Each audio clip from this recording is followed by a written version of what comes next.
أشهد أن لا إله إلا الله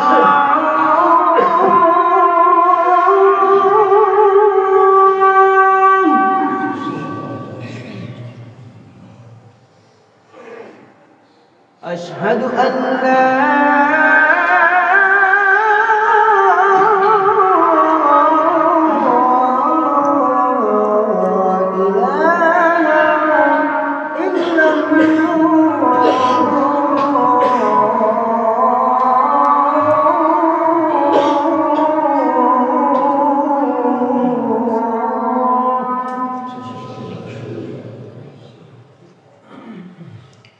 أشهد أن محمدا رسول الله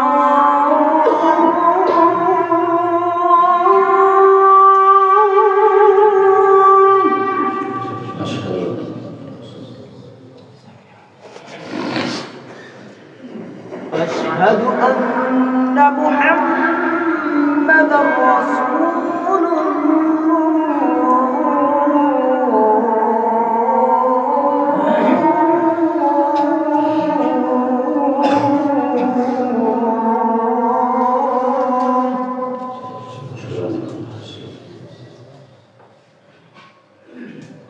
حي على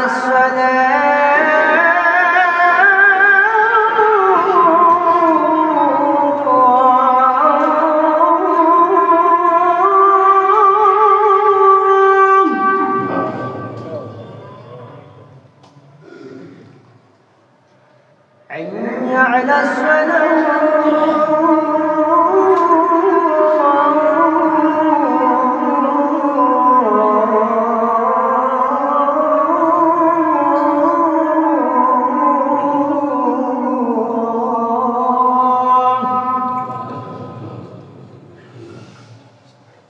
حي على الفلاح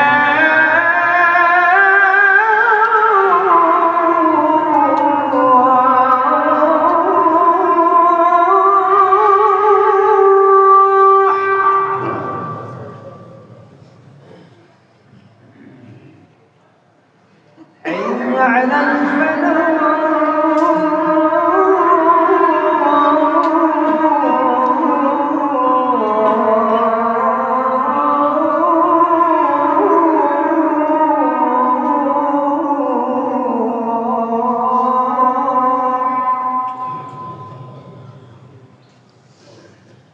الله أكبر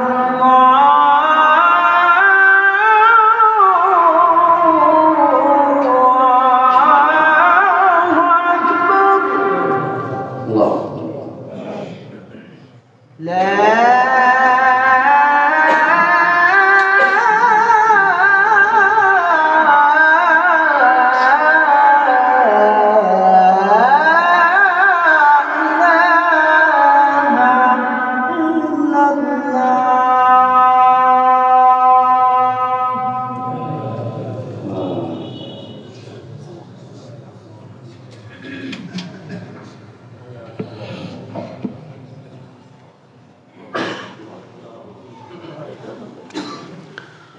إن الحمد لله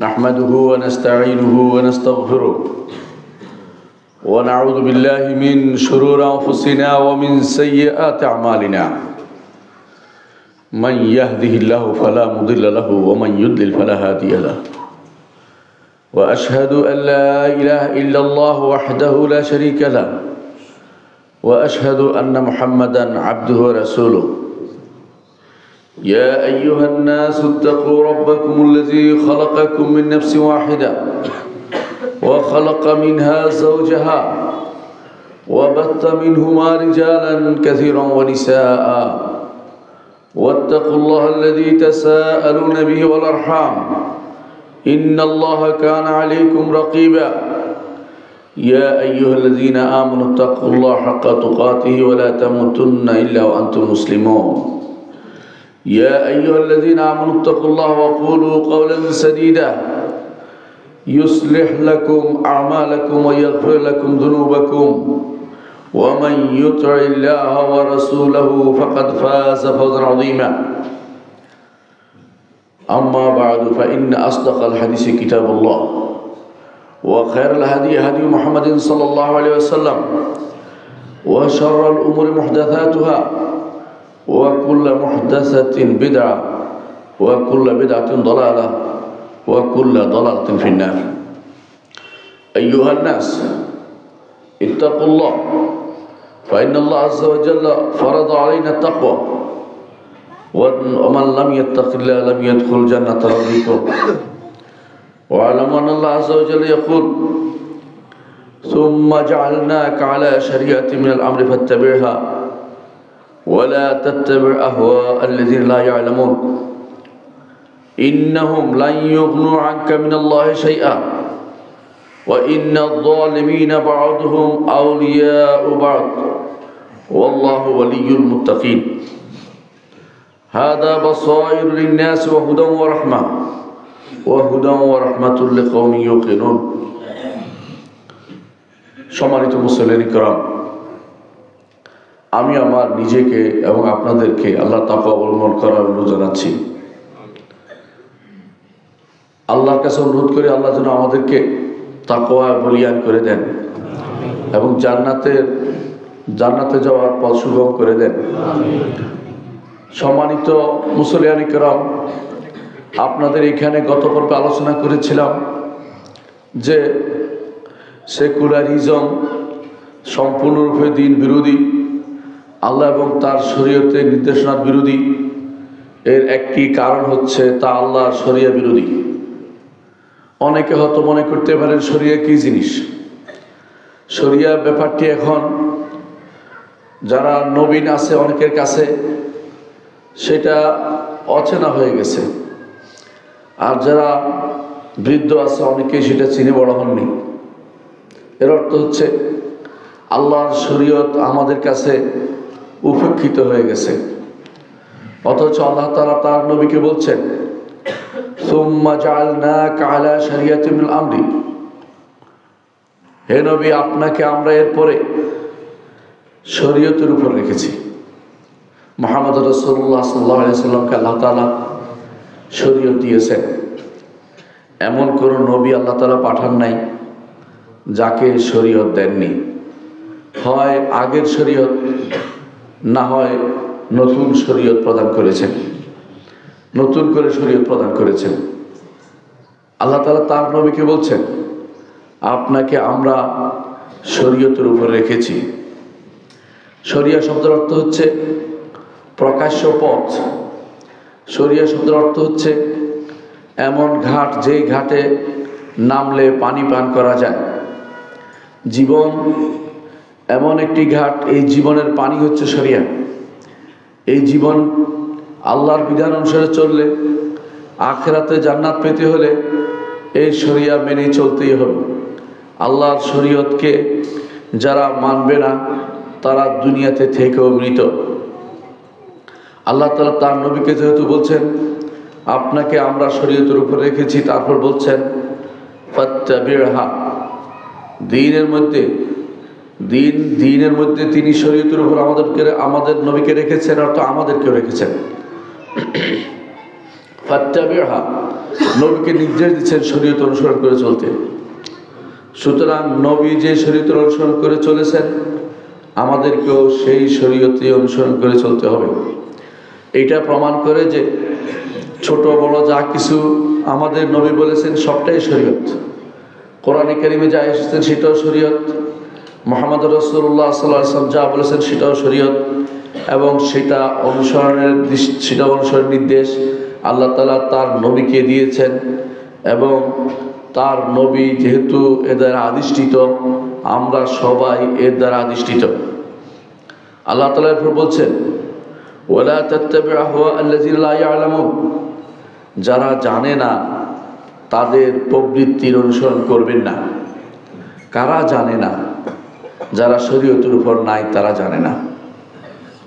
জগতের প্রতিটি প্রাণী, প্রতিটি মানুষ, প্রতিটি জিন যারা শরীয়তের উপর নাই তারা জানে না। কারণ শরীয়ত হলো জ্ঞানের ভাণ্ডার, শরীয়ত থেকে জ্ঞান নিতে হবে। আজ শরিয়া উপেক্ষিত হয়ে গেছে, শরিয়া নামটি অনেকের কাছে অসহ্য হয়ে গেছে। আল্লাহ তাআলা নাম দিয়েছেন শরিয়া বিরোধী যে যা আছে সে নাম দিয়েছেন আহওয়া। আহওয়ার তো প্রবৃত্তির অনুসরণ, প্রবৃত্তির অনুসরণ। মন চায় আল্লাহর শরীয়ত বিরোধী পথে চলতে, মন চায় গান শুনতে, মন চায় সিনেমা দেখতে, মন চায় খারাপ ছবি দেখতে, মন চায় আল্লাহর বিরুদ্ধে কথা বলতে, মন চায় স্বাধীনতার নাম দিয়ে যা ইচ্ছা তা করতে। এগুলি সবই প্রবৃত্তির অনুসরণ ব্যতীত আর কিছুই নয়। আল্লাহর শরীয়ত আপনাকে, আল্লাহ শরীয়ত দিয়ে আপনাকে বেঁধে দিয়েছে, এই শরীয়তের বাইরে যাওয়ার আপনার কোনো সুযোগ নেই।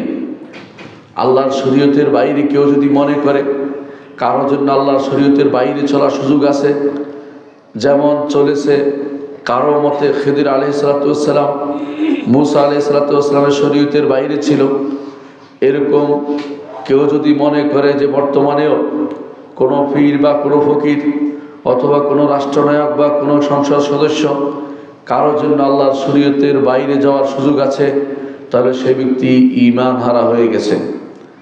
আপনারা জানেন ভালো করে যে সমস্ত কাজে ঈমান চলে যায়, শাইখুল ইসলাম মুহাম্মদ ইবনে আব্দুল ওয়াহাব রাহমাতুল্লাহ আলাইহি তার মধ্যে একটি বলেছেন যে আল্লাহর শরীয়তের বাইরে যাওয়া কারোর জন্য বৈধ মনে করলে সেই ব্যক্তি ঈমান হারা হয়ে যায়। আল্লাহ তাআলা এই জন্য বলছেন ইন্নাহুম লা ইউগনু আনকা মিনাল্লাহি শাইআ, নিশ্চয় এরা, হুম কারা, ইন্নাহুম নিশ্চয় এরা, এরা কারা?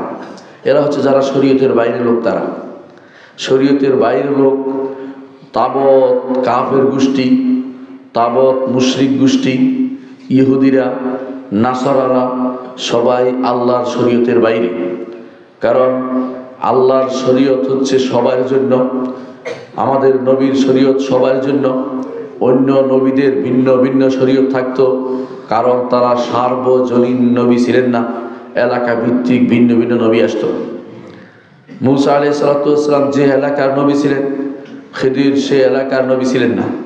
এই জন্য ভিন্ন ভিন্ন ভিন্ন ভিন্ন শরীয়ত ছিল। কিন্তু আমাদের নবীর শরীয়ত আসার পরে পূর্ববর্তী সমস্ত শরীয়তকে আল্লাহ তাআলা রহিত করে দিয়েছেন। এই জন্য তাদের সে সমস্ত শরীয়ত যদি থাকেও, যদি তাদের কিতাবে থাকেও, সেটা আমলযোগ্য নয়।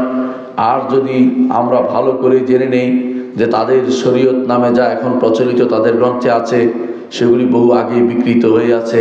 সুতরাং সেগুলো থেকে কোনোভাবেই কিছু গ্রহণ করার সুযোগ আমাদের নেই। সুতরাং আজ বিভিন্ন যারা বিভিন্ন নীতি ও আদর্শ আজ চালু করছেন, বিভিন্ন দেশ থেকে এনে বিভিন্ন আইন ও বিধান চালু করছেন, তাদের মনে রাখা উচিত আল্লাহ তাআলা কি বলছেন। আল্লাহ তাআলা বলছেন ইন্নাহুম লা ইয়াগনু আনকা মিনাল্লাহি শাইআ, নিশ্চয়ই এরা আল্লাহর পাকড়াও থেকে আপনাকে সামান্যতম বাঁচাতে পারবে না। আল্লাহ পাকড়াও কখন করবেন? যখন আল্লাহর বিধানের বিরুদ্ধে যাবে তখনই তো আল্লাহ পাকড়াও করবেন।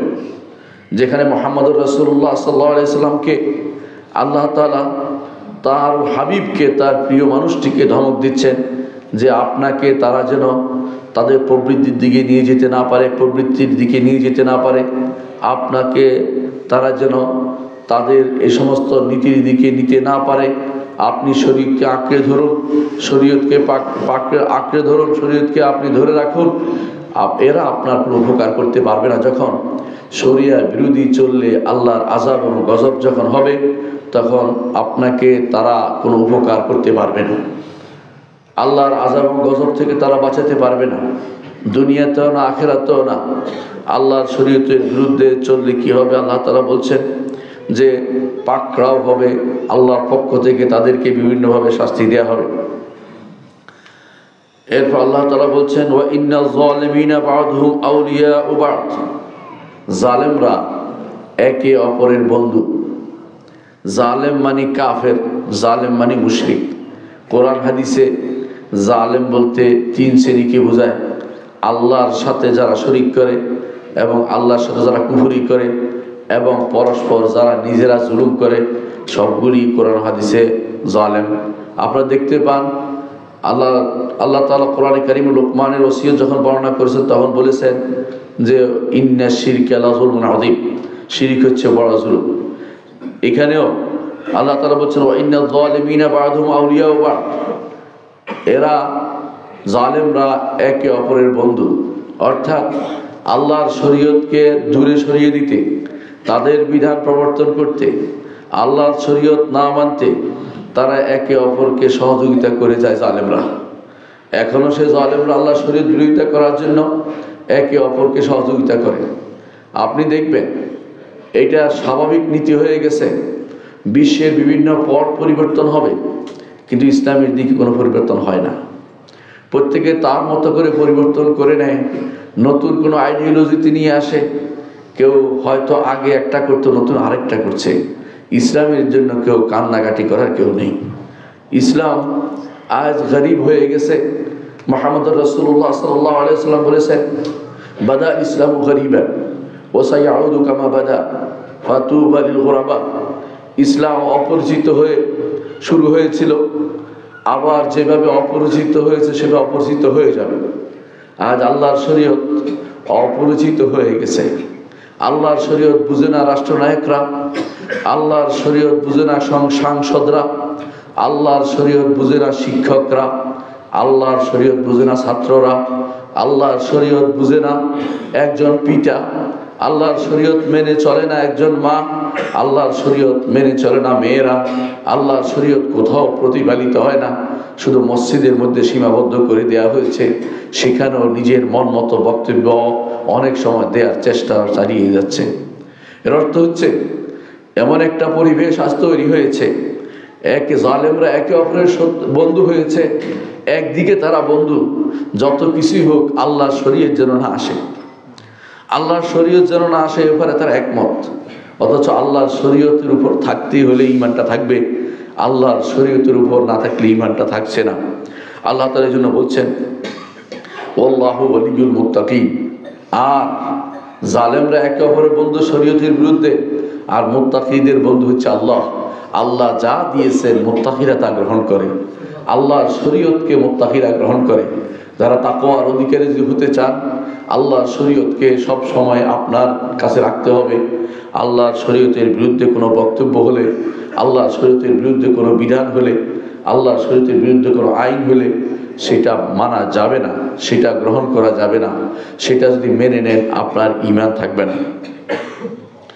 তারপর আল্লাহ তাআলা বলছেন হাযা বাসায়রুল লিন্নাস, এ হচ্ছে মানুষের জন্য দিব্য দৃষ্টি। মানুষ দুনিয়াতে দেখতে চায়, দেখতে চায়। চোখের দেখা যেমন আছে, অন্তরের দেখাও রয়েছে। চোখ এবং অন্তর দিয়ে ভালো কিছু দেখতে চায়, অবলোকন করতে চায়, জানতে চায় যে আমি চলার পথটা যেন আমার আলোকিত হয়, অন্ধকারে আমি চলতে চাই না। আল্লাহর শরীয়ত আলো নিয়ে এসেছে। আল্লাহর শরীয়ত বাসায়ের, বাসীরা, চোখের দেখা এবং অন্তর দৃষ্টিকে উন্মোচন করে দেয়। আল্লাহর শরীয়তকে কেউ মানলে কি হবে? সে আলো পাবে, ওয়াহুদান হেদায়েত পাবে, ও রাহমাত এবং রহমত পাবে। আল্লাহর শরীয়ত মানলে আপনি পথ পাবেন, আলো দেখতে পাবেন। দুনিয়ার বুকে আপনার চোখের সামনে শুধু আলো আর আলো থাকবে, আখিরাতেও পুলসিরাত পার হওয়ার সময় আলো থাকবে। আর দুনিয়ার বুকে আপনি হেদায়েত পাবেন, আর দুনিয়ার বুকে আপনার জন্য রহমত হবে। আল্লাহর বিধান মানা রহমত, আল্লাহর বিধান মানা কষ্টকর নয়। আল্লাহর বিধান মেনে রহমতের ঢালি ছড়িয়েছেন আমাদের খুলাফায়ে কেরাম। আল্লাহর বিধান মানার কারণে শান্তি ছড়িয়েছে সারা দুনিয়াতে। এর অর্থ হচ্ছে যারা আল্লাহর উপর ইয়াকিন রাখিলে কওম ইউকিনুন, তাদের জন্য আল্লাহর শরীয়তের কোনো বিকল্প হতে পারে না। সম্মানিত মুসল্লিয়ানে কেরাম, আল্লাহ তাআলা এই শরীয়ত দিয়ে সেটা শুধু ব্যক্তিগত আমলে সীমাবদ্ধ রাখেননি, ব্যক্তিগত আমলও করতে হবে। আমি ব্যক্তিগত আমল প্রাধান্য দিচ্ছি, কোনো সন্দেহ নেই। কিন্তু শুধু ব্যক্তিগত আমল নয়, এইটার উপর আমল শুধু সুন্নাহ নয়, ফরজ করে দিয়েছেন। অর্থাৎ এটা মানতে আমি বাধ্য, আল্লাহ শরীয়ত মানতে আমি বাধ্য। আল্লাহ তাআলা তার কোরআনে বলছেন, ওয়া আনজালা মাআহুল কিতাবা বিল হাক্কি, আল্লাহ তাআলা যুগে যুগে নবী রাসূল পাঠিয়েছেন, তাদের সাথে তিনি কিতাব পাঠিয়েছেন। বিল হাক্কি, যথাযথভাবে। হক অর্থ হচ্ছে যদি সংবাদ হয় তা সত্য, আর যদি সেটা বিধান হয় তাহলে ইনসাফপূর্ণ, এটা হলো হক। কোরআন কারীমে যেখানে হক আসছে তার অর্থ হচ্ছে আল্লাহর বিধান যদি হয় সেটা হবে ইনসাফপূর্ণ, আর আল্লাহ তাআলার যদি আল্লাহ তাআলা কোনো সংবাদ দিয়ে থাকে সেটা হবে সত্য। এটা হচ্ছে হকের অর্থ। এই হকের অর্থ এইভাবে বুঝলে পুরো কোরআন বোঝা আপনার জন্য সহজ হয়ে যাবে। আল্লাহ তাআলা তার কিতাবকে দিয়েছেন হক। হক অর্থ হচ্ছে এই কিতাবে যত সংবাদ আছে তা একেবারে পিওর সত্য, 100% সত্য, এখানে কোনো সন্দেহের লেশ মাত্র নেই। আর দ্বিতীয় হচ্ছে এই কিতাবে যত বিধান আছে সমস্ত বিধান ইনসাফপূর্ণ। এর বাইরে মানুষ যে বিধান দিবে সেটা ইনসাফ বিরোধী, আল্লাহর শরিয়া বিরোধী যেগুলি হবে সেগুলি কখনো ইনসাফপূর্ণ হইতে পারে না। সেগুলিতে কারো উপরে জুলুম হবে, কাউকে ছাড় হবে, কাউকে কষ্ট দেওয়া হবে। আর আল্লাহর শরীয়ত হচ্ছে ভারসাম্যপূর্ণ শরীয়ত। সুতরাং আল্লাহর শরীয়ত তিনি প্রত্যেক নবীকেই দিয়েছেন যে সময় যেটা উপযুক্ত। আর আমাদের নবীকে দিয়েছেন যেটা কিয়ামত পর্যন্ত যে মানুষের জন্য যা উপযুক্ত সেভাবে দিয়েছেন। মানুষের মধ্যে পরিবর্তন আসার পরে আল্লাহর পক্ষ থেকে যেই অবস্থা মানুষ এসে পৌঁছেছে সে অবস্থা অনুসারে একটি শরীয়ত দিয়েছেন, যে শরীয়ত কিয়ামত পর্যন্ত চলতে থাকবে। এর কোনো বিকল্প মানুষ কোনোদিন চিন্তাও করতে পারবে না। কেন দিয়েছেন শরীয়ত? আল্লাহ তাআলা বলছেন, লিয়াহকুমা বাইনান নাসি ফীমা ইখতালাফু ফীহি, মানুষের মধ্যে যে ব্যাপারে মতভেদ হবে সেখানে যেন আল্লাহর শরীয়ত, আল্লাহর কিতাব, আল্লাহর বিধান দিয়ে ফয়সালা করা যায়। এটা আল্লাহর নির্দেশ। নবী রাসূলদেরকে যে কারণে পাঠিয়েছেন তা হচ্ছে যেন শরীয়ত বাস্তবায়ন করা হয়, শরীয়তের উপর রেখেছেন বাস্তবায়ন করার জন্য। মানুষের মাঝে যে সমস্ত বিবাদ বিসংবাদ হবে সেগুলোতে কিভাবে তাদের মধ্যে ফয়সালা করা যায় সেই জন্য আল্লাহ তাআলা তার শরীয়তকে দিয়েছেন। সূরা বাকারা 213 নম্বর আয়াতে সেটা পাবেন। আরেকটি আয়াতে আল্লাহ তাআলা আমাদেরকে সরাসরি নির্দেশ দিয়েছেন তার শরীয়ত মানার জন্য, এবং শরীয়ত না মানলে কি হবে সেটাও বলছেন। সূরা ইউসুফের 40 নম্বর আয়াতে আল্লাহ তাআলা বলছেন, ইনিল হুকমু ইল্লা লিল্লাহ, হুকুম তো একমাত্র আল্লাহ তাআলার পক্ষ থেকে আসবে, আইন আল্লাহ তাআলার পক্ষ থেকে আসবে, বিধান আল্লাহ তাআলার পক্ষ থেকে আসবে। আমার আল্লাহ তা'বুদু ইল্লা ইয়া, আল্লাহ নির্দেশ দিচ্ছেন একমাত্র তারই ইবাদত করতে। তার হুকুমের সাথে ইবাদতের কি সম্পর্ক?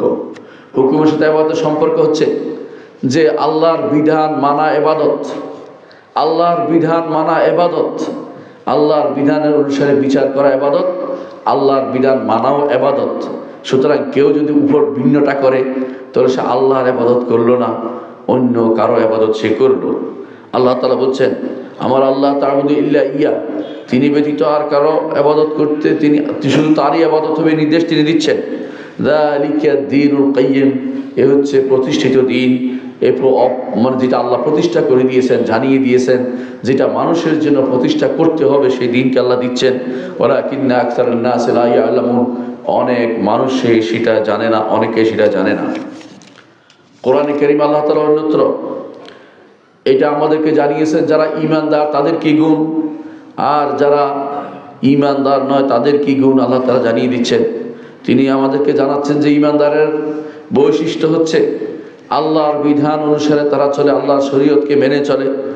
আর যারা আল্লাহর বিধানকে মানে না তাদেরকে তিনি বলেছেন হুকমুত তাগুত এবং জাহিলিয়া, দুইটা শব্দ আল্লাহ তাআলা উল্লেখ করেছেন। আল্লাহ তাআলা কি বলছেন আমরা শুনি, ইয়া আইয়ুহাল্লাযীনা আমানু, হে ঈমানদারগণ, আতিউল্লাহ ওয়া আতিউর রাসূলা, আল্লাহর আনুগত্য করো এবং রাসূলের আনুগত্য করো, আল্লাহর আনুগত্য করো এবং রাসূলের আনুগত্য করো। ওয়া উলিল আমরি মিনকুম, তোমাদের মধ্যে শাসক এবং আলেমদের আনুগত্য তোমরা করবে। তবে আল্লাহ এবং তার রাসূলের আনুগত্য নিরঙ্কুশ, কিন্তু শাসক এবং আলেমের আনুগত্য নিরঙ্কুশ নয়, তাদের আনুগত্য শর্ত সাপেক্ষে। সে শর্ত হচ্ছে যতক্ষণ তার আল্লাহর বিধান মোতাবেক দেশ চালাবে, আল্লাহর বিধান মোতাবেক আপনাকে চলতে বলবে, আনুগত্য করতে হবে। তারা যদি আপনাকে ধরে পেলে চুরি করেছেন বলে, তারা যদি আপনাকে হাত কেটে দেয়, আপনাকে মেনে নিতে হবে, এর বিরুদ্ধে প্রতিবাদ করতে পারবেন না। তারা যদি আপনাকে বেবিচারে ধরে ফেলে এবং বেবিচারের শাস্তি হিসাবে অবিবাহিতকে 100টা বেত্রাঘাত করে এবং জেলে পুরিয়ে রাখে 1 বছর, তাহলে সেটা আপনাকে মেনে নিতে হবে, এর বিরুদ্ধে প্রতিবাদ করতে পারবেন না। তারা যদি আপনাকে ধরে ফেলে আপনি বিবাহিত হওয়ার পরও বেবিচার করেছেন, আপনার জন্য পাথর মেরে হত্যা, মৃত্যুদণ্ড আপনার কার্যকর করে, আপনি সেটার বিরোধিতা করতে পারবেন না।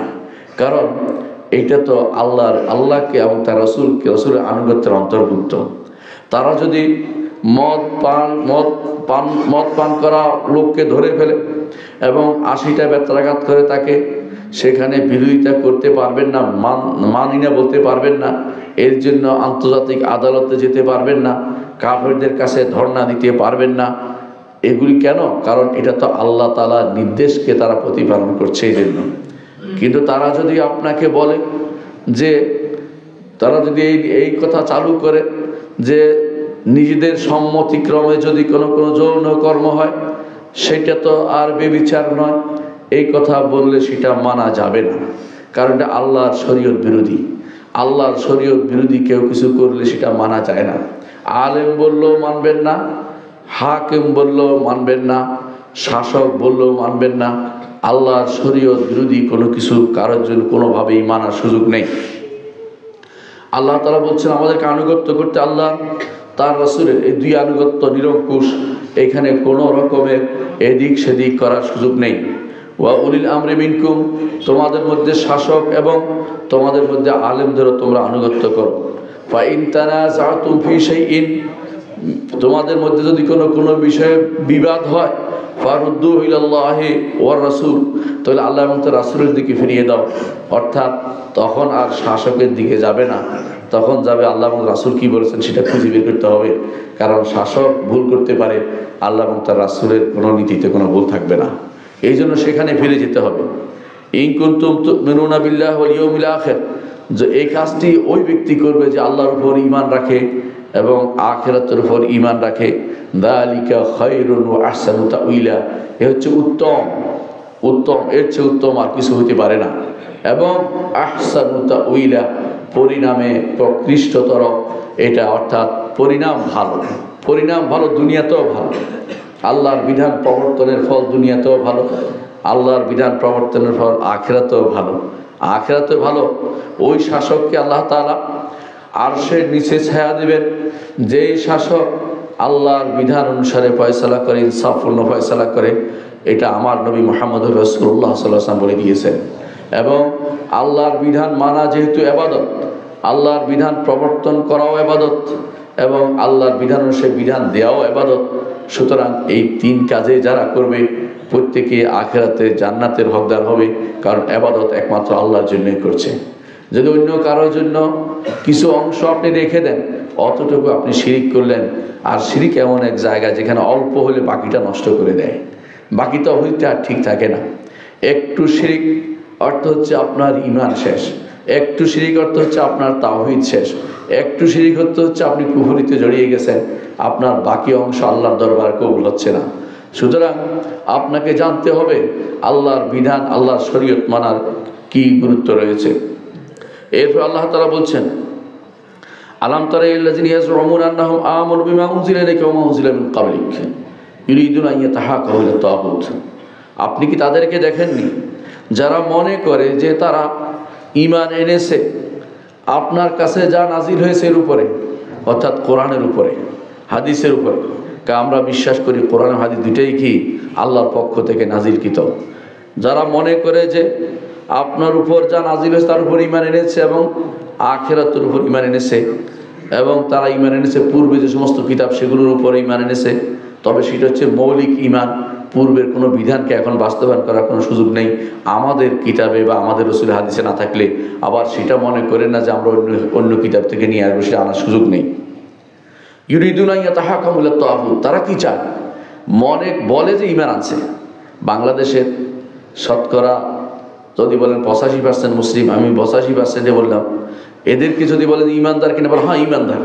কিন্তু যখনই বলবেন যে আল্লাহর শরীয়তের কাছে মাথা নত করে, তখনই তাদের কাছে ইয়াসুদ্দুন আনকা সুদুদা, আপনার থেকে মুখ ফিরিয়ে নেবে, বলবে যে এরা তো দেখতেছি প্রতিক্রিয়াশীল, এরা প্রতিক্রিয়াশীল, এরা অমুক, এরা অমুক, এরা ধর্মান্ধ, এরা বিভিন্ন নাম দিয়ে আপনাকে অপমানিত করবে। অথচ আল্লাহর শরীয়তকে মানতে আপনি বাধ্য। এটা হুজুর যে বলেছে সে তো আপনাকে স্মরণ করে দিচ্ছে। এ তো তার উপর দায়িত্ব হচ্ছে আপনাকে স্মরণ করে, তা করছে। সে তো অপরাধ করছে না, সে ভালো কাজ করছে। সুতরাং তার বিরুদ্ধে আপনার খেপার কারণটা কি? কারণ হচ্ছে আপনি চাচ্ছেন ইরিদুনা ইয়াতাহাকামু ইলা তাগুত। আপনি মুখে ইমানদার থাকবেন, কর্মে আপনি ইমানদার থাকবেন না। তাগুতের কাছে আপনি বিচার প্রার্থী হচ্ছেন। তাগুত কি জিনিস? তাগুত হচ্ছে ইবনে কাইয়িম রাহমাতুল্লাহ আলাইহি সুন্দর একটা সংজ্ঞা দিয়েছেন। তিনি বলেছেন কুল্লু মা তাজাওয়াজা বিল আবদু হাদ্দাহু। একজন দাসের যে একটা সীমা আছে, দাসের সীমা অতিক্রম করে কোনো ব্যক্তি যদি কোনো বিষয়ে যদি সে অনুসরণের দিক থেকে হোক বা আবাদতের দিক থেকে হোক, আবাদত একমাত্র আল্লাহকে করতে হবে, আরেকজনকে করেছে, সুতরাং সে আরেকজনকে তাগুত বানিয়েছে। রাসূলুল্লাহ সাল্লাল্লাহু আলাইহি ওয়াসাল্লামকে অনুসরণ করতে হবে, অনুসরণ না করে আরেকজনকে অনুসরণ করতেছে, সেই ব্যক্তি তাগুত বানিয়েছে। আনুগত্য করতে আল্লাহ এবং রাসূলের, কিন্তু সে আল্লাহ এবং রাসূলের আনুগত্য বাদে অন্য আনুগত্য করছে, সে তাকে তাগুত বানিয়েছে। এটা আমার কথা ইবনে কাইয়িম রাহমাতুল্লাহ আলাইহি সেটা আমাদেরকে জানিয়েছেন তার কিতাব ইলামুল মুওয়াক্কিঈনের মধ্যে তিনি এটা উল্লেখ করেছেন। এর অর্থ হচ্ছে তাগুত একদিক দিয়ে তাগুত হয়, সেটা হচ্ছে কার অনুসরণ করছেন সেটাও তাগুত হয়। এখন প্রশ্ন হচ্ছে কিসে তাগুত হয়? একজন মানুষ কিসে তাগুত হয়? সব কিছুতে তাগুত হয় না। আপনি আপনার বাবার অনুসরণ করে জামা পরেছেন, এটা কি তাগুত হবে? কখনো না। তাগুত হতে হলে আল্লাহ তাআলার সাথে সম্পৃক্ত বিষয় হতে হবে। আল্লাহ তাআলার সম্পৃক্ত বিষয় হচ্ছে কেউ যদি কোনো ইবাদত সত্তা হিসেবে আল্লাহ তাআলার মতো আরেকটা সত্তা সাব্যস্ত করে, অথবা আল্লাহ তাআলার কর্মের মতো আরেকটা কর্ম সাব্যস্ত করে, শরীয়ত দেওয়া হচ্ছে আল্লাহর কর্ম। এখন কেউ যদি অন্য কারো থেকে শরীয়ত নেয়, তাহলে সে আরেকটা আল্লাহর কর্মকে আরেকজনকে দিয়ে দিল। অনুরূপভাবে আল্লাহর নামগুলিকে কোনো সৃষ্টির কারোর জন্য দিয়ে দিল। যেমন আল্লাহ তাআলা হচ্ছেন হাকাম, তার নাম হচ্ছে হাকাম।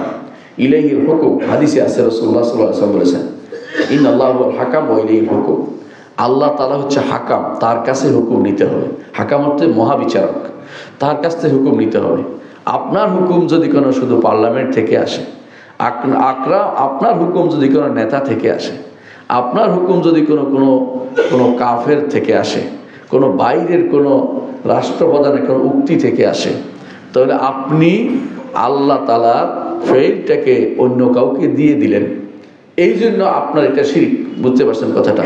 এর অর্থ হচ্ছে কিভাবে হয়, সেটা হচ্ছে কি করে হয়, কি দিয়ে হয়, দুইটা জিনিস আমি বলছি। হয় যখন সীমা লঙ্ঘন করবেন, সৃষ্টির সীমা লঙ্ঘন করে সৃষ্টিকে আনুগত্য, ইবাদত এবং অনুসরণের দিক থেকে যে আল্লাহ সীমা দিয়েছেন সেটাকে সীমা অতিক্রম করবেন, তখন আপনি তাগুত হবেন। আর কিসে হয়? যখন আল্লাহ তাআলার কোনো বিষয়ে সেই ব্যক্তি সৃষ্টিকে তার সাথে শরীক করে। আল্লাহ তাআলার বিষয়গুলি কি? 5টি বিষয়কে সবসময় স্মরণ রাখবেন। আল্লাহ তাআলার সত্তা, আল্লাহ তাআলার নাম, আল্লাহ তাআলার গুণ, আল্লাহ তাআলার কর্ম এবং আল্লাহর অধিকার। এগুলিকে যদি কেউ অন্য কাউকে প্রদান করে, সে ব্যক্তি তাকে তাগুত বানিয়ে ফেললো। যে দিল সে তাগুত বানালো, কিন্তু যদি কোনো যাকে দেয়া হয়েছে রাজি না থাকে, সে তাগুত হবে না। যেমন ইহুদি নাসারা, যেমন নাসারারা এটা দিয়েছে ঈসা আলাইহিস সালাতু ওয়াস সালামকে। তিনি এইটা কখনো বলেন নাই যে আমাকে তোমরা আল্লাহর সন্তান মনে করো, আমাকে তোমরা ইবাদত করো, এটা কিন্তু বলেন নাই। এই জন্য তিনি তাগুত হবেন না, কিন্তু এরা তাকে তাগুত বানিয়েছে, অর্থাৎ নাসারারা একে তাগুত বানিয়েছে। সেইভাবেই যদি কেউ ইমামদের মধ্যে কোনো ইমামকে ধরে, ইমাম আবু হানিফা রাহিমাহুল্লাহ অথবা মালিক অথবা শাফি অথবা আহমদ, তারা কোনোদিন বলেন নাই যে আমার এইটাকে তোমাদের বাস্তবায়ন বাধ্যতামূলক।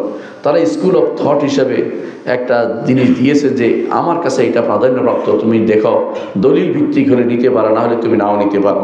তারা বাধ্য করেন না কাউকে। কিন্তু আপনি যদি মনে করেন যে এইটাই আমাকে বাস্তবায়ন করতে হবে, আপনি তখন তিনি তাগুত না হলেও আপনি তাকে তাগুতের পর্যায়ে নিয়ে যাচ্ছেন। কারণ আপনি তখন মনে করছেন যে তার বিধান আমার জন্য মানতে বাধ্য, অর্থাৎ যে জায়গাটা আল্লাহর 5টি জায়গা যেটা আমরা বলেছি, তিনি শরীয়ত দানের অধিকারী, তিনি ফেল যেটা আল্লাহর সত্তা, নাম, কর্ম, গুণ, অধিকার 5টি জিনিসে যদি কোনো কেউ এইগুলিতে অন্য যে কোনো জিনিসকে দেন, এমনকি যদি কোনো কিছুই না, আপনি মনে করছেন যে গোত্রীয় কোনো নীতি, এইটাকে আপনি এই জায়গায় স্থান করে দিয়েছেন। যেমন চেঙ্গিস খান তার ইয়াসাকে স্থান করে দিয়েছিল তার সন্তানদের মাঝে, ইয়াসা অনুসারে তাদের দেশ চলত। বর্তমানে যেভাবে এমন সব আইন ও বিধান দিয়ে রাষ্ট্র চলে যেগুলি ইয়াসার মতোই, চেঙ্গিস খান যেটা রেখে গেছে সেটার মতোই চলছে। আল্লাহর বিধান অনুসারে অনেক কিছুই চলে না। আমরা অনেক কিছুই বলি, অনেক কিছুই বলতে পারি না। কিন্তু আমাদের বক্তব্যগুলো বোঝা দরকার। আল্লাহর বিধানকে মানতে হলে, আল্লাহর শরীয়তের উপর থাকতে হলে, দ্বীন ও ইসলামের উপর থাকতে হলে অবশ্যই আপনাকে একমাত্র আল্লাহরই ইবাদত করতে হবে, তাগুতকে বর্জন করতে হবে। মুখে ঈমানদার অথচ কর্মকাণ্ডে তাগুতের কাছে বিচার প্রার্থী হলে আপনার ঈমান থাকবে না। আল্লাহ তাআলা বলছেন ওয়াকাদ উমিরু ইয়াকফুরু বিহি, আর তাদেরকে তো নির্দেশ দেওয়া হয়েছে তারা যেন তাগুতের সাথে কুফরি করে। তাগুতের সাথে কুফরি করার নির্দেশ কোথায় দিয়েছে? আল্লাহ তাআলা বলছেন লা ইকরাহা ফিদ-দীন ক্বাদ তাবায়্যানা আর-রুশদু মিনাল গাই ফামান ইয়াকফুর বিত-তাগুতি ওয়া ইউমিন বিল্লাহি ফাকাদ ইসতামসাকা বিল-উরওয়াতিল উসকা লা ইনফিসামা লাহা। আল্লাহ তাআলা নির্দেশ দিয়েছেন কোরআনে কারীম অন্যত্র যে ফামান ইয়াকফুর বিত-তাগুতি ওয়া ইউমিন বিল্লাহ, যে কুফরির তাগুতের সাথে কুফরি করবে, আল্লাহর উপর ঈমান আনবে। এইটাই হচ্ছে লা ইলাহা ইল্লাল্লাহর অর্থ। লা ইলাহা অর্থ হচ্ছে কুফরি বিত তাগুত, ইল্লাল্লাহর অর্থ হচ্ছে ওয়া ইউমিন বিল্লাহ। ফামান ইয়াকফুর বিত তাগুত ওয়া ইউমিন বিল্লাহ, এটা হচ্ছে লা ইলাহা ইল্লাল্লাহর অর্থ। সুতরাং যে কেউ মনে করছে যে তাগুতের কাছে বিচার প্রার্থী হলে কোনো সমস্যা নাই, তাগুতের আইন রচনা করলে কোনো সমস্যা নাই, সে ব্যক্তি এখনো লা ইলাহা ইল্লাল্লাহর অর্থ বুঝতে পারেনি। আল্লাহ নির্দেশ দিচ্ছেন ওয়াকাদ উমিরু আন ইয়াকফুরু বিহি, আল্লাহ নির্দেশ দিচ্ছেন যেন তাগুতের সাথে কুফরি করা হয়, আল্লাহ বিরোধী বিধানের সাথে কুফরি করা হয়, আল্লাহর বিধানের বিরোধী বিধানকে পরিত্যাগ করা হয়, ছেড়ে দেওয়া হয়। আল্লাহ নির্দেশ দিচ্ছেন। অথচ ওয়া ইউরিদু শাইতানু আন ইউদিল্লাহুম দালালান বাঈদা, শয়তান চায় তাদেরকে পথভ্রষ্ট করতে। পথভ্রষ্ট কখন হবে? যখন আল্লাহর বিধানকে পরিবর্তন করে অন্য বিধানকে সেখানে প্রতিস্থাপন করা হবে। এরপর আল্লাহ তাআলা বলছেন ওয়াইযা কিলা লাহুম তাআলাউ ইলা মা আনজালাল্লাহু ওয়া ইলা রাসূলি, যখন তাদেরকে বলা হবে আল্লাহর বিধানের দিকে আসুন, আল্লাহ যা নাজিল করছে এটার দিকে আসুন। আল্লাহ কি নাজিল করেছে? আল্লাহ আপনার জন্য যা প্রয়োজন সবই নাজিল করে দিয়েছে। আল্লাহ রাসূল সাল্লাল্লাহু আলাইহি ওয়াসাল্লাম সবই বর্ণনা করে গেছেন। কেউ যদি মনে করে ইসলামে আমার সমস্যার সমাধান নাই, তাহলে সে ব্যক্তি কাফের, সে ব্যক্তি কোনোদিন ঈমানদার থাকতে পারবে না। কারণ ইসলামকে আল্লাহ তাআলা পূর্ণ করে দিয়েছেন। ইসলামকে আল্লাহ তাআলা নবী মুহাম্মদ রাসূলুল্লাহ সাল্লাল্লাহু আলাইহি ওয়াসাল্লামের মাধ্যমে পূর্ণ করেছেন। এর আগে অন্য কারোর জন্য এত পূর্ণ ইসলাম কোনোদিন আসেনি। কিন্তু আমাদের নবী মুহাম্মদ সাল্লাল্লাহু আলাইহি ওয়াসাল্লামকে আল্লাহ তাআলা ইসলাম পূর্ণ করে দিয়েছেন। আল্লাহ তাআলা বলছেন আল-ইয়াওমা আকমালতু লাকুম দীনাকুম ওয়া আতমামতু আলাইকুম নি'মাতি ওয়া রাদিতু লাকুম ইসলামা দীনা। আজকের দিনে তোমাদের জন্য দিনকে পূর্ণ করে দিলাম এবং তোমাদের নেয়ামতকে পূর্ণ করে দিলাম। সব দিন ও নেয়ামত সবই পরিপূর্ণ, আলহামদুলিল্লাহ। ওয়া রাদিতু লাকুম ইসলামা দীনা, ইসলামকে দিয়ে আল্লাহ তাআলা আমাদের উপর সন্তুষ্ট হয়েছে। আমরাও প্রতিদিন সকাল বিকাল বলি রাদিতু বিল্লাহি রাব্বান ওয়া বিল ইসলামি দীনান ওয়া বি মুহাম্মাদিন নাবিয়্যান। তারপরে কিন্তু এটা মুখের কথা থেকে যায়, কাজের মধ্যে আর আসে না। ঘর থেকে বের হয়ে যখন অন্য কাজে লিপ্ত হয়ে যায়, আমার আপনার স্ত্রীরা তখন বেগানা পুরুষের সাথে যখন চলে, সেটা কোন ইসলাম? এটা কোনটা আপনি চলছেন? যখন শরীয়ত বিরোধী কোনো বিধান বাস্তবায়ন হয়, কোথাও শরীয়ত বিরোধী বিধানে আপনাকে ভোট দিতে বলা হয়, যেখানে সেখানে কোথাও আপনাকে মত দিতে বলা হয়, আপনি সেখানে সরাসরি বিরোধিতা না করে তখন মন্দের ভালো খুঁজতে থাকেন। এটা কোন ইসলাম আপনাকে বলছে? আপনি কিভাবে আল্লাহর বিধানকে মানছেন? আপনি তো সুবিধাবাদী নীতিতে চলছেন। আল্লাহর বিধানকে মানতে হলে পুরোপুরি মানতে হবে। আমাদের দিন পরিপূর্ণ। এই দিন পরিপূর্ণ হওয়ার কারণে ইহুদি নাসারারা আমাদেরকে হিংসা করে, ঈর্ষা করে। এই জন্য এক সাহাবীকে এক ইহুদি বলেছিল যে তোমাদের দিনে একটি আয়াত আছে, এই আয়াতটি যদি আমাদের দিনে পাওয়া যেত, আমরা ওই দিনটাকে, যেই দিন এটা নাজিল হয়েছে ঈদের দিন মনে করতাম। সেটা কি ছিল? আল-ইয়াওমা আকমালতু লাকুম দীনাকুম ওয়া আতমামতু আলাইকুম নি'মাতি ওয়া রাদিতু লাকুম ইসলাম দীনা। তখন সাহাবী বলেছিলেন যে আমি জানি সেটা কোথায়, কোন আয়াতটির কথা তুমি বলছো, আর কোথায় নাজিল হয়েছে সেটাও আমি জানি। মুহাম্মদ রাসূলুল্লাহ সাল্লাল্লাহু আলাইহি ওয়াসাল্লাম বিদায় হজে ভাষণের সময় এই আয়াতগুলো নাজিল হয়ে, বিদায় হজে ভাষণের পরে আয়াতগুলো নাজিল হয়েছিল, সেটা আপনারা জানেন। এর অর্থ হচ্ছে এরপরে আর হুকুম আহকাম জনিত কিছু আসেনি, শুধুমাত্র বিধান, অন্যান্য শুধুমাত্র এর সাদাত জনিত কিছু এসেছে। দিন পরিপূর্ণ হওয়ার পর আপনাকে অন্য কোথাও যাওয়ার, অন্য কোথাও ধর্ণা দেওয়ার সুযোগ কি আছে? কখনো থাকতে পারে না। এই জন্য ইমানদার, যদি ইমানদার থাকতে হয়, যদি সত্যি সত্যি আপনি আল্লাহ এবং তার রাসূল ইমানদার হন, তাহলে অবশ্যই আপনাকে আল্লাহ এবং তার রাসূলের দিকে যাইতে হবে, কখনো অন্য দিকে যেতে পারবেন না। গেলে কি হবে? আমার আল্লাহ বলে দিয়েছেন, যখন তাদেরকে বলা হয় যা আল্লাহ নাজিল করেছে এবং যা রাসূল নাজিল করেছে তার দিকে ফিরে আসো, রাআইতাল মুনাফিকিনা, আল্লাহ বলছেন এরা হচ্ছে মুনাফিক। আল্লাহ সরাসরি মুনাফিক বলে দিচ্ছেন, তবে নাম বলেন নাই, কাজ বলে দিচ্ছেন যে আপনি মুনাফিকদের দেখতে পাবেন, অর্থাৎ যারা আল্লাহ এবং রাসূলের দিকে আসে না। এই জন্য আপনি দেখবেন সূরা মুনাফিকের মধ্যে উল্লেখ করা হয়েছে, ওয়াইযা কিলাহুম তাআলু ইস্তাগফির লাকুম রাসূলুল্লাহ লাওয়া রুউসাহুম ওয়া রাআইতাহুম ইয়াসুদ্দুনা ওয়া হুম মুস্তাকবিরুন। যখন আপনি তাদেরকে বলেন যে যখন মুনাফিকদের বলা হয় যে আল্লাহর কাছে রাসূলের কাছে আসো, তিনি তোমাদের ক্ষমা প্রার্থনা হবেন, তখন তারা ক্ষমা প্রার্থী হবেন, তখন তিনি কি করে, তারা কি করে, মুখ বাঁকা করে চলে যায়। ঠিক বহু মানুষ আল্লাহর দিন থেকে মুখ বাঁকা করে চলে যাচ্ছে। তাদের কাছে মানুষের মত বেশি গুরুত্বপূর্ণ আল্লাহর দ্বীনের চেয়ে। তাদের কাছে মেজরিটি মাস্ট বি গ্যারান্টেড হয়ে গেছে। তাদের কাছে বেশিরভাগ মানুষে চায় আমি কি এর পুরাণটা ধরে রাখতে পারি নাকি, এটা আল্লাহর বিধান মতো কাজ হতে পারে না। আল্লাহ তাআলা বলছেন রাআইতাল মুনাফিকিনা ইয়াসুদ্দুনা আনকা সুদুদা, আপনি মুনাফিকদের দেখতে পাবেন আপনার থেকে তারা দূরে সরে যাচ্ছে, সরিয়ে দিচ্ছে সবকিছুকে। ফাকাইফা ইযা আসাবাতহুম মুসিবাতুন, আল্লাহ তাআলা এখন আমাদেরকে সাবধান করছেন যারা এই কাজটি করবে, আল্লাহ এবং রাসূলের পথ থেকে দূরে সরে যাবে।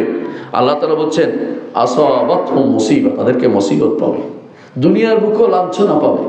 ফামা জাযাউ মান ইয়াফআলু যালিকা মিনকুম ইল্লা খিজিয়ুন ফিল হায়াতিদ দুনিয়া, দুনিয়ার জীবনে লাঞ্ছিত হবে, অপমানিত হবে।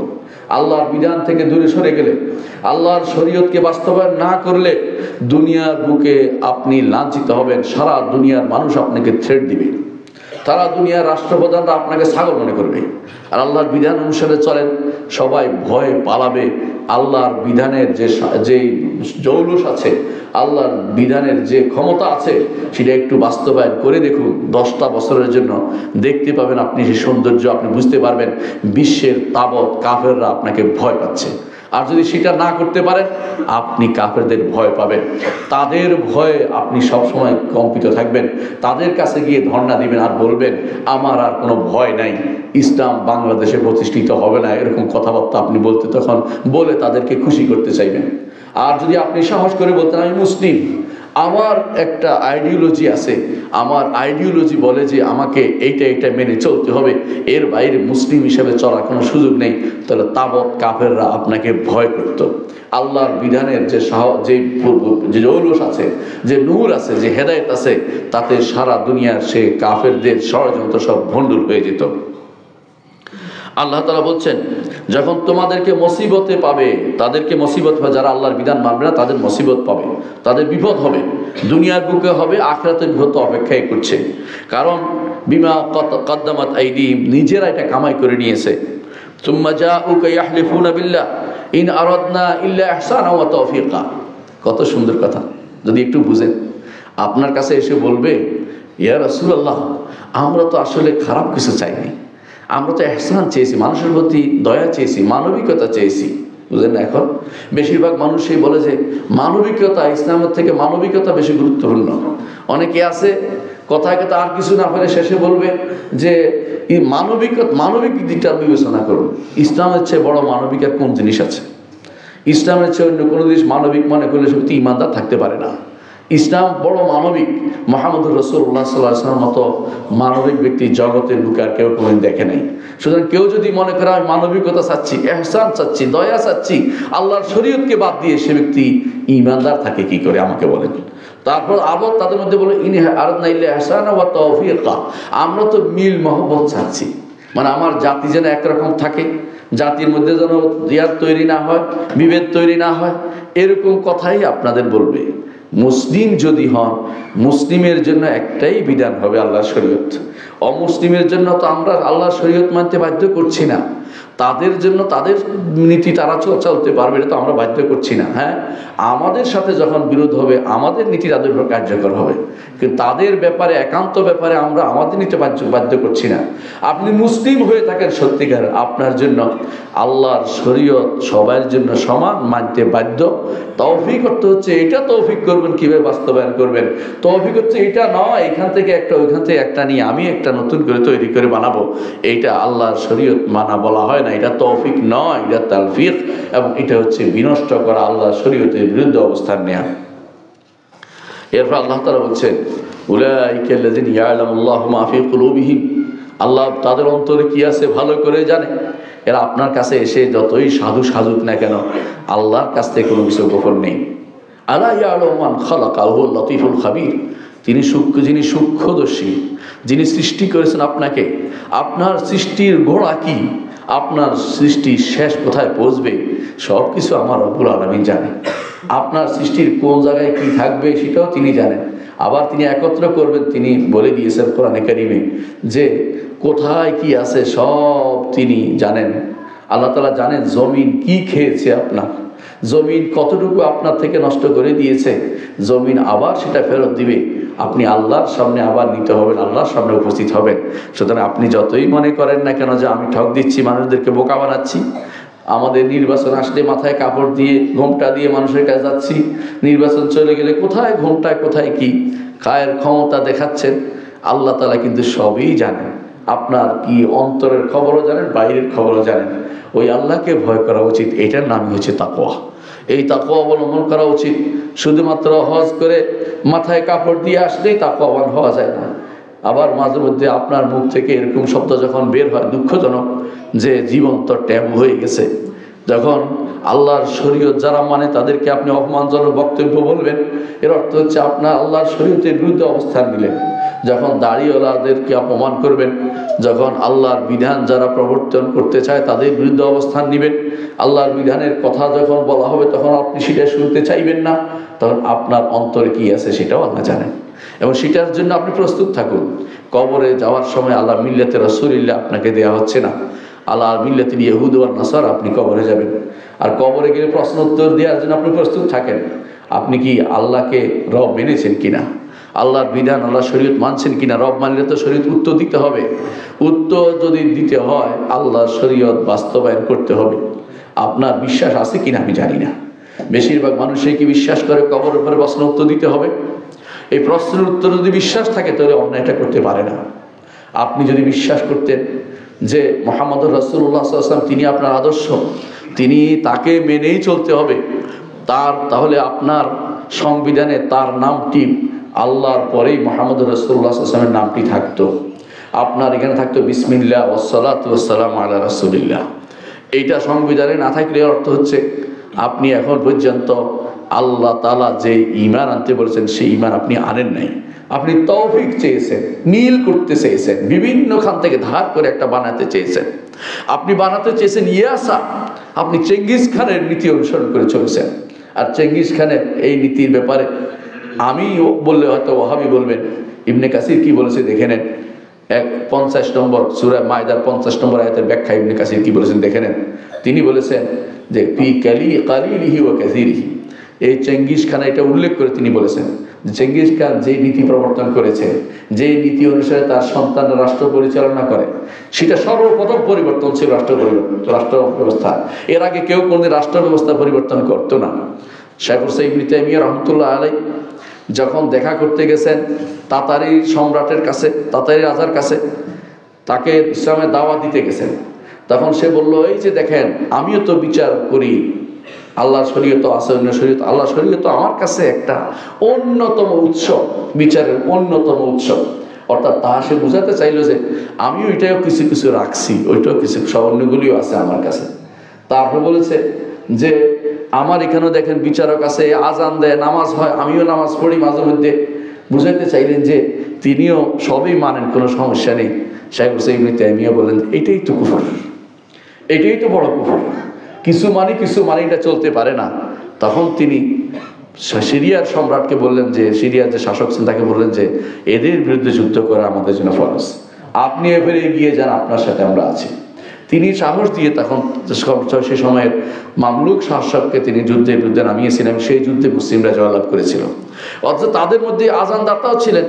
এখন যদি আপনি এরকম আজানদাতা, নামাজ পড়ে, আল্লাহ শরীয়তে কিছু দেখে আপনি তো খুশি হয়ে যাবেন, বলে না না ওরা তো আল্লাহর একেবারে খাঁটি বান্দা। কিন্তু খাঁটি বান্দা হওয়ার সুযোগ নেই, কারণ আল্লাহর বিধান ছোট বড় সব জায়গায় মানতে হবে। কোথাও যদি বলে আমি মানি না, কোথাও মানি, এর অর্থ হচ্ছে আল্লাহর বিধান মেনে চলে নাই, তখন মুসলিম শাসকের দায়িত্ব হবে এই যুদ্ধ করা। আবার ব্যক্তিগত যুদ্ধ করতে আমরা বলি নেই। মুসলিম শাসকরা যদি না করে আল্লাহর কাছে তারা পারবে না, ধরা খেয়ে যাবে। সেটা অবশ্যই আমাদের খেয়াল রাখতে হবে। কিন্তু আমাদের বলার দায়িত্ব রয়েছে, আল্লাহর বিধানকে পুরোপুরি মানতে হবে, না হলে কোনো রকমেই আপনি পার পাবেন না। আপনার অন্তরে কি আছে আল্লাহ জানে। আল্লাহ বলছেন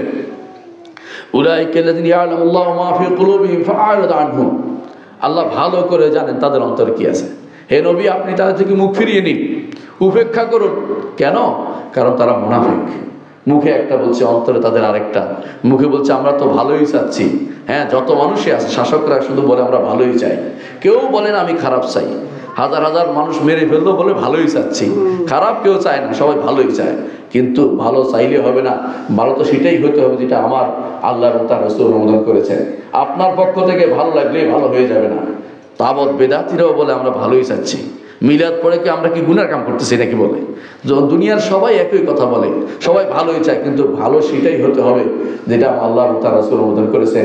নিজের পক্ষ থেকে যারা ভালো বলে আবিষ্কার করবে তারা মুনাফিক না হয় বেদাতি, দুইয়ের একটার বাইরে নয়।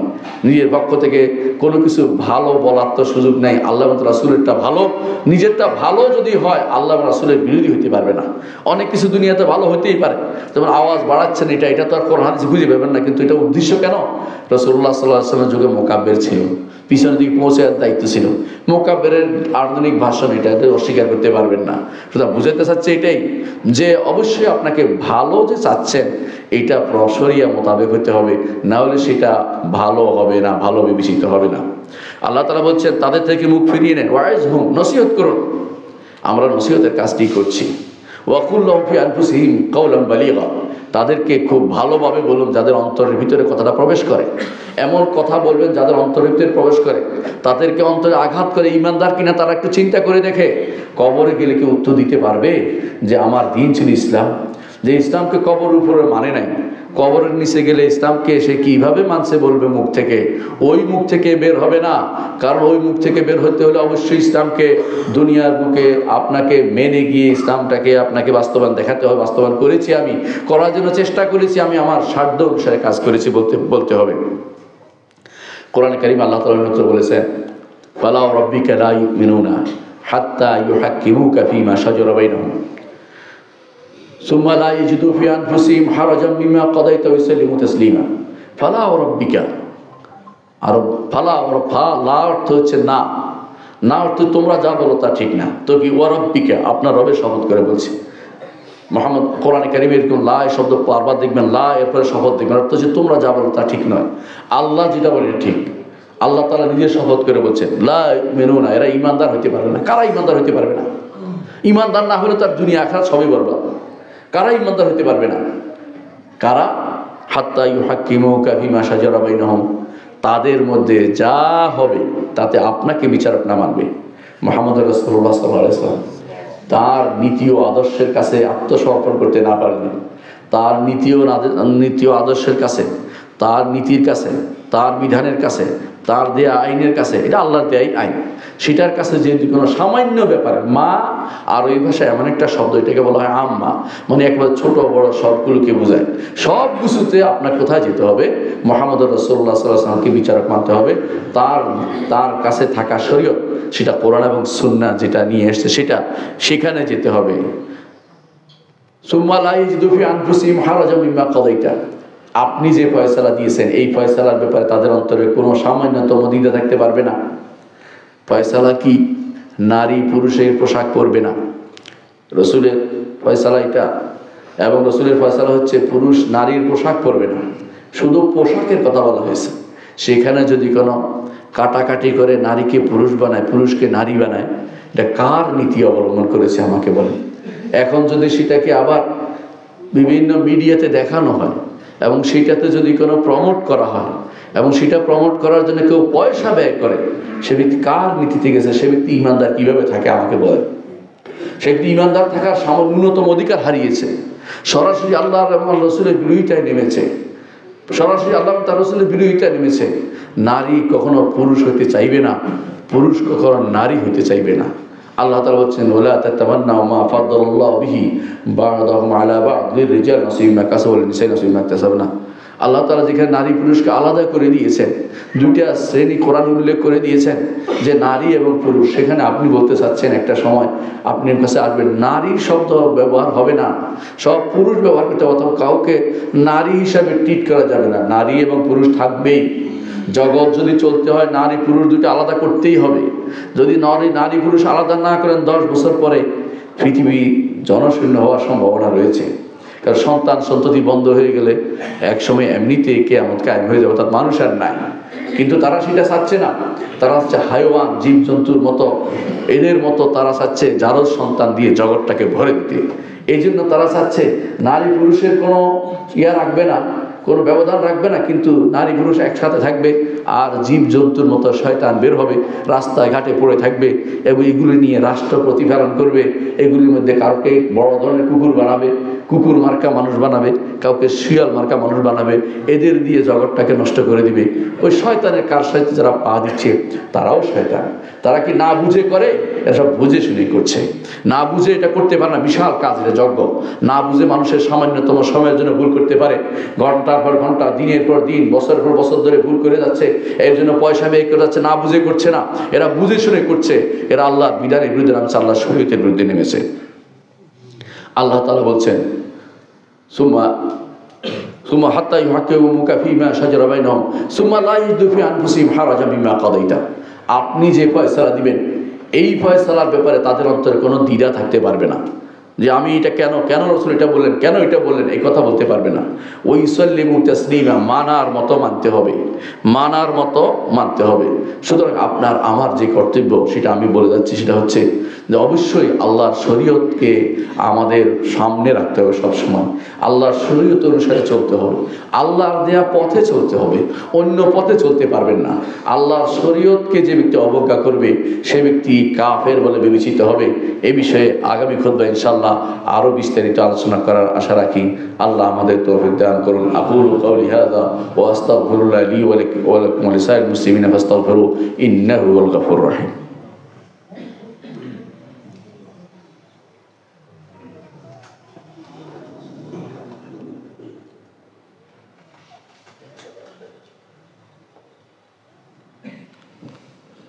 ইন্নাল হামদালিল্লাহ নাহমাদুহু ওয়া নাস্তাঈনুহু ওয়া নাস্তাগফিরুহ ওয়া নাউযু বিল্লাহি মিন শুরুরি আনফুসিনা ওয়া মিন সাইয়্যাতি আমালিনা মান ইয়াহদিহিল্লাহু ফালা মুদিল্লা লাহু ওয়া মান ইউদ্লিল ফালা হাদিয়া লাহু ওয়া আশহাদু আন লা ইলাহা ইল্লাল্লাহ ওয়াহদাহু লা শারীকা লাহু ওয়া আশহাদু আন্না মুহাম্মাদান আবদুহু ওয়া রাসূলুহু। আম্মা বা'দ।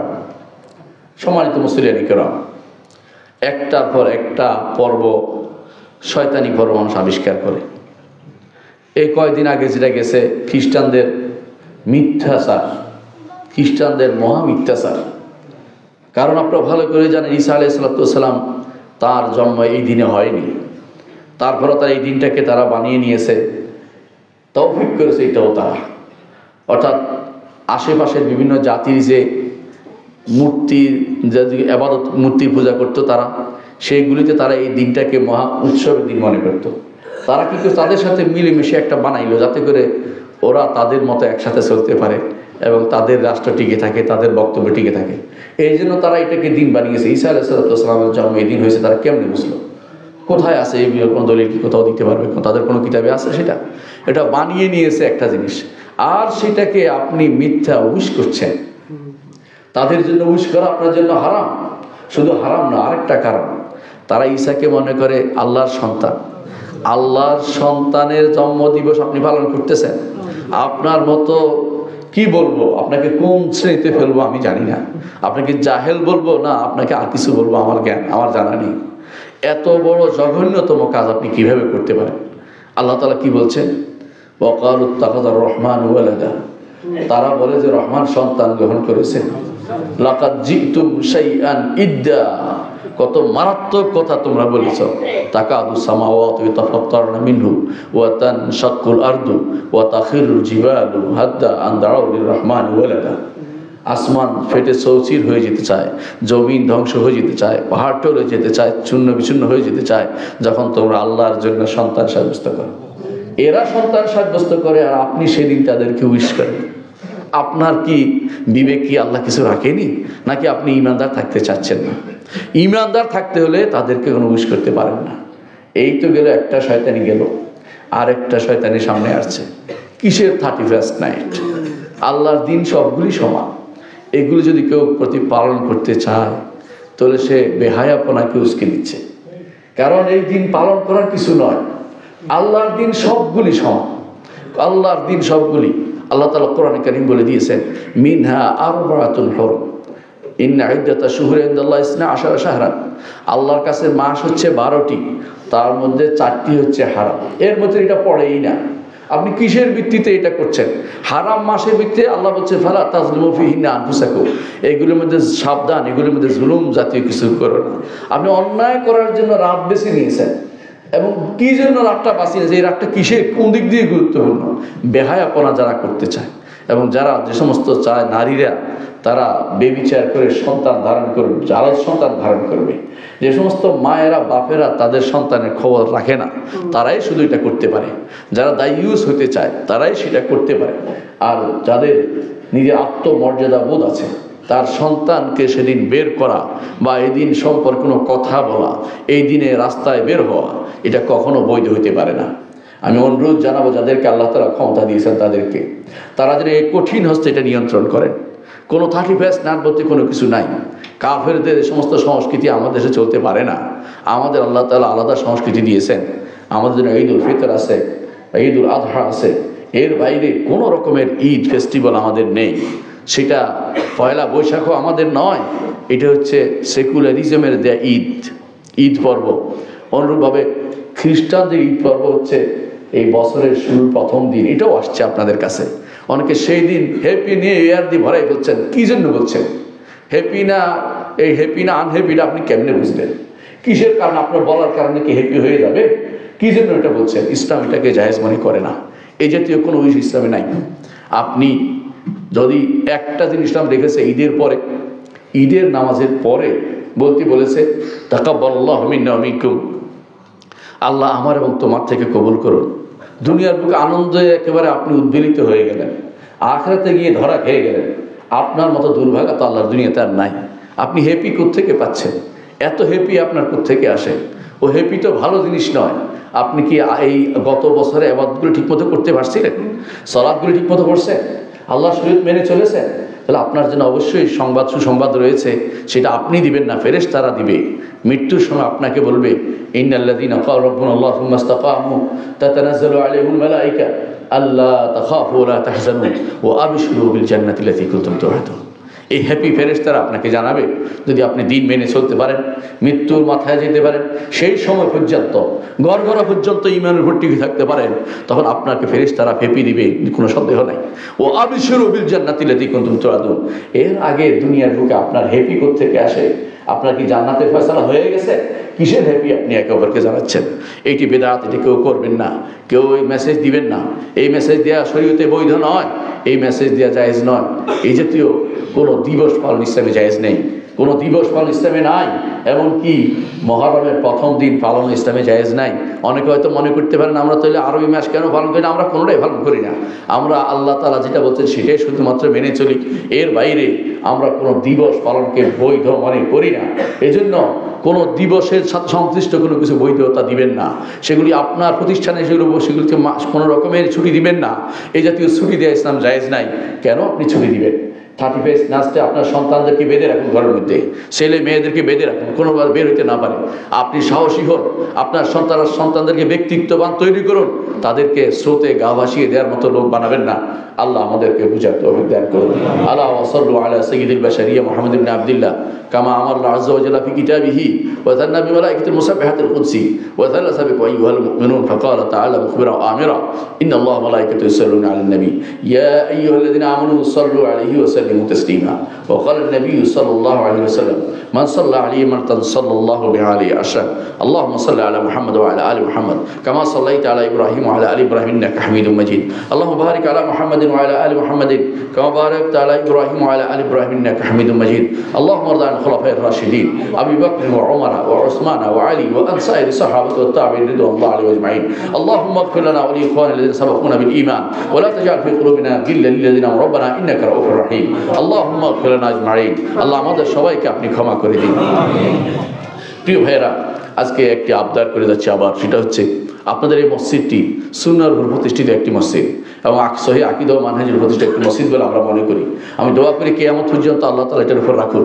মানুষের অন্তর বিভিন্ন রকম হয়ে যেতে পারে, কিন্তু আপনার ঈমান যতক্ষণ ঠিক আছে, আপনি যতক্ষণ দেখতে পাচ্ছেন প্রকাশ্য ভিত্তির উপরে, আমরা দেখতে পাচ্ছি যে এরা সহিহ আকীদা ও মানহাজের মসজিদ প্রতিষ্ঠা করেছে এবং বুসিসা আলা তাকওয়া বলে আমরা মনে করছি।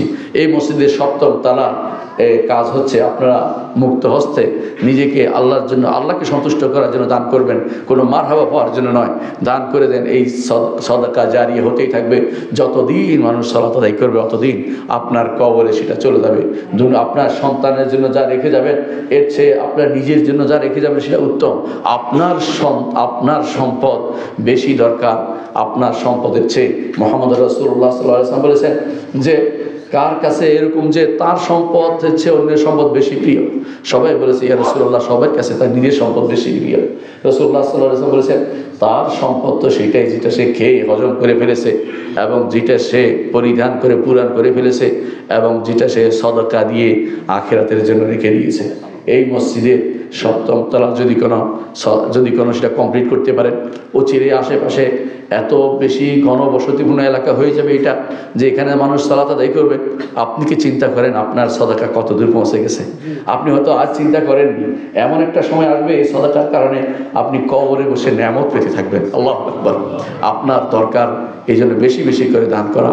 যারা আমাদের ভাইদের কাছে দান করবেন আলাদাভাবে দিয়ে যাবেন, বলার দরকার নেই, কেউ বলার দরকার নেই, আল্লাহকে শুধুমাত্র জানিয়ে রাখুন। আল্লাহ আপনার কোনো হাসানাত নষ্ট করবেন না, আমি ওয়াদা দিলাম, আল্লাহ কিছুই নষ্ট করবেন না। আল্লাহ ওয়াদা দিয়েছেন, নিজেকে রাসূলুল্লাহ সাল্লাল্লাহু আলাইহি ওয়াসাল্লাম ওয়াদা দিয়েছেন, আল্লাহ তাআলা কোনো কিছু নষ্ট করেন না। ইন্নাল্লাহা লা ইউযিলু আজরাল মুহসিনিন, আল্লাহ কোরআনে বলে দিয়েছেন। সেজন্য আপনি দান করে যাবেন। এই মসজিদ প্রতিষ্ঠা অর্থ হচ্ছে নিজের বাড়ি প্রতিষ্ঠা হওয়া, নিজের আখিরাতের বাড়ি প্রতিষ্ঠা হওয়া। একটি মসজিদ বানানোর ব্যাপারে আল্লাহ তাআলা কি বলেছেন? রাসূলুল্লাহ সাল্লাল্লাহু আলাইহি ওয়াসাল্লাম বলেছেন, কেউ যদি একটি মসজিদ বানায়, যদিও একটা ছোট্ট জায়গা যেখানে পাখি তার ডিমে তা দেয়, একটুকু জায়গার মধ্যে, তার জন্য আল্লাহ তাআলা জান্নাতে একটি ঘর বানাবেন। সুতরাং আপনার আমার উচিত, যদি আর কিছু না পারেন সামান্য টাকা, যে আমি আখিরাতের বাড়ি বানাবো, তোদেরকে কম দিব, বাচ্চাদেরকে কম খাইয়ে, বাচ্চাদের কম পরিয়ে, যে কিছু টাকা যদি আখিরাতের জন্য বরাদ্দ রাখতে পারেন, এটা আপনার আমার জন্য বিরাট কাজ। বিশেষ করে সালাফি মসজিদগুলো, সহিহ আকীদার মসজিদগুলোতে অনবরত দান করে যাবেন, আপনার ভবিষ্যতের জন্য সেটা করবেন। আল্লাহ আমাদেরকে বোঝার তৌফিক দান করুন। আল্লাহ আমাদের জীবনের সমস্ত গুনাহ আপনি ক্ষমা করে দিন। আমাদের অসুস্থতা তাদের সুস্থতা দান করুন। আল্লাহ আমাদের আমলগুলি কবুল করুন। আমাদেরকে আমাদের দ্বীনের উপরে সুপ্রতিষ্ঠিত রাখুন। আল্লাহ আমাদেরকে আল্লাহ শরীয়ত মানার তৌফিক দান করুন। আল্লাহ যারা শরীয়ত মানবে তাদেরকে আপনি সাহায্য করুন। আল্লাহ যারা শরীয়ত মানবে তাদেরকে আপনি সাহায্য করুন। আল্লাহ আমাদেরকে কবুল করুন। আল্লাহুম্মা গফির ওয়ারহাম আনতা খায়রুর রাহিমিন। ইবাদাল্লাহ رحمكم الله إن الله يأمر بالعدل والإحسان وإيتاء ذي القربى وينهى عن الفحشاء والمنكر والبغي يعظكم لعلكم تذكرون ولذكر الله أكبر والله يعلم ما تصنعون.